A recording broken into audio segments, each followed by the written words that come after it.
there is certainly an appetite to return to in-person on a limited basis. Cases of COVID-19 and hospitalizations continue to rise in Alberta, with the majority in the Calgary and Edmonton zones. A common factor, unvaccinated Albertans make up the majority of new cases. As the case counts rise, some businesses are implementing proof of vaccinations for entry.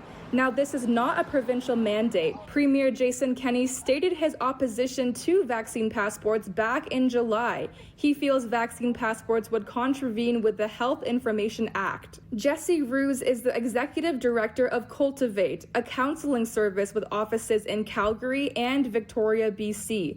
Cultivate has been operating online since March 2020, but come September, they plan to offer limited in-person services only to those that are fully vaccinated. We understand that close proximity in small spaces is one of the best ways to transmit, and that is essentially how a lot of counseling happens. Roos says they waited until vaccinations for adults were widely available in the province before they made this decision.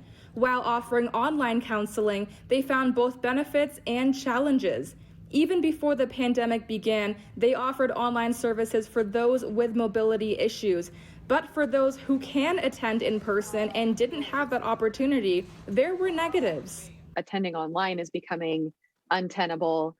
In some cases, it's actually a barrier to people going to counseling at all. The access to in-person counseling is certainly important, especially for people who live with others, especially for people who communicate non-verbally. Some of Cultivate's clients have even had to take their online sessions into their cars, as it was their only private space at home. And in some cases, counselors are more able to assess a client's needs when they see them in person. Everybody knows that, a large majority of communication is nonverbal.